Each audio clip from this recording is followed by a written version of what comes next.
প্রিয় দর্শক, আমি এখন দাঁড়িয়ে আছি মানিকগঞ্জ জেলার অন্তর্গত সাটুরিয়া উপজেলার দরেগ্রাম ইউনিয়ন রোহা গ্রামে। আমি এখানে এসেছি শুধু ঢাকা থেকে সাধারণ জনগণের মূল্যবান মতামত সংগ্রহ করার জন্য। আসুন দেখি এই এলাকার জনগণের মন্তব্যগুলো কি ধরনের। বড় ভাই, আগামী জাতীয় নির্বাচনে বাংলাদেশ কার হাতে নিরাপদ? এনসিপি ছাত্ররা একটা দল করেছেন, জামাত ইসলামী রয়েছে এবং বিএনপি। আপনি কোন দলের হাতে আগামী দিনের রাষ্ট্র ক্ষমতা এবং জনগণের জানমালের নিরাপত্তা নিশ্চিত এটা বলে মনে করেন? আপনার মন্তব্যটা কি? আগামী জাতীয় নির্বাচনে বাংলাদেশ জাতীয়বাদী দলের তারেক রহমানের হাতে যদি ক্ষমতা আসে তাহলে বাংলাদেশ নিরাপদ থাকবে এবং বাংলাদেশের মানুষ ভালো থাকবে। ধন্যবাদ বড় ভাই। তো আপনার এলাকার এমপি হিসাবে আপনি কাকে দেখতে চান? আমার এলাকার এমপি হিসাবে আফরোজা খান রিটা, হারুন রশিদ খানের সুযোগ্য কন্যা, ওনাকে আমরা এমপি হিসাবে। ধন্যবাদ বড় ভাই আপনার সুন্দর মন্তব্য প্রকাশ করার জন্য। আচ্ছা মুরব্বী, আপনি আগামী দিনের জাতীয় নির্বাচনে আপনার ভোটটা আপনি কাকে দিতে চান? ধানের ছড়া। জিয়ার আদর্শ লোক জিয়ার রহমানের ধানের শিশু। আপনি কি মনে করেন যে ধানের শীষে ভোট দিলে বাংলাদেশের জনগণ নিরাপদে থাকবে? ইনশাআল্লাহ আমার আশাবাদ, আমি আশাবাদ। আপনার এলাকার এমপি হিসাবে আপনি কাকে দেখতে চান? এমপি হিসাবে হয়তো রিটা ভারে দেখতে চাই। ওকে, ঠিক আছে, ধন্যবাদ আপনার সুন্দর মতামত প্রকাশ করার জন্য। আসলে এটা মানিকগঞ্জের মাটি। এইখানে বিগত দিনে 3টা সিটি আওয়ামী লীগের দখলে ছিল। তো আসলে মানিকগঞ্জের মাটি বিএনপির ঘাঁটি হিসাবেই পরিচিত আমি যতটুকু জানি। আসুন প্রিয় দর্শক, আরো দেখতেছি, সবার মতামত নেওয়ার চেষ্টা করতেছি। প্রিয় দর্শক, আমি চলে এসেছি আরেকটি জায়গায়। এইখান থেকে আমি মন্তব্য নেওয়ার চেষ্টা করছি।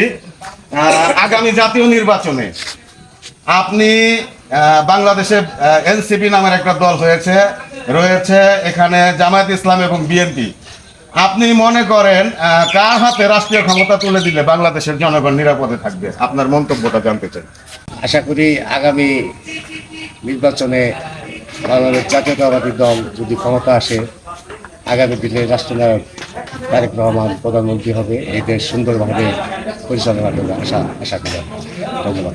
আপনার এলাকায় আপনি এমপি হিসাবে কাকে দেখতে চান?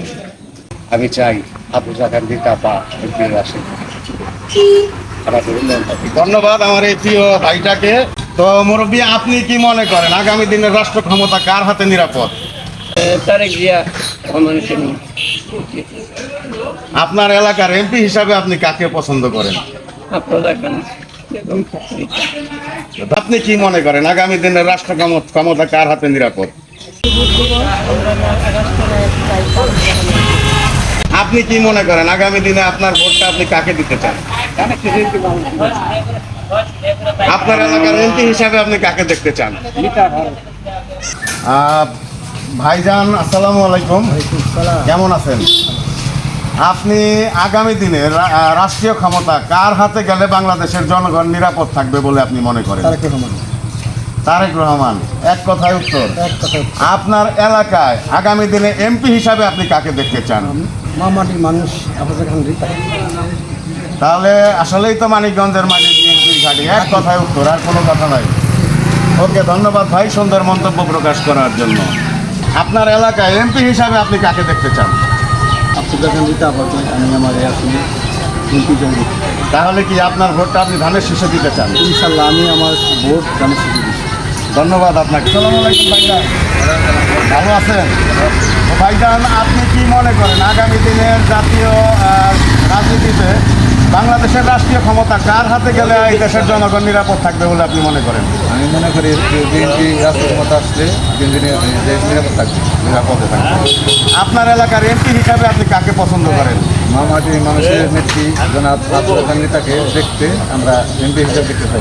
তাহলে এক কথায় বলতে চাই যে এটাই হচ্ছে আসলে মানিকগঞ্জের মাটি হচ্ছে বিএনপির ঘাঁটি। ওকে, ধন্যবাদ আপনাকে। ইনশাআল্লাহ এই এলাকার সমগ্র জনগণ শহীদ জিয়া রহমানের আদর্শের সৈনিক, মানিকগঞ্জের মাটি বিএনপির ঘাঁটি। তো আপনারা কি মনে করেন আগামী দিনে কোন দল এবং কে ক্ষমতায় আসলে বাংলাদেশের জনগণ নিরাপদে থাকবে। আশা করি আপনাদের মূল্যবান মন্তব্য কমেন্ট বক্সে লিখে জানাবেন। সবাই ভালো থাকবেন, সুস্থ থাকবেন, সুন্দর থাকবেন। আল্লাহ হাফেজ।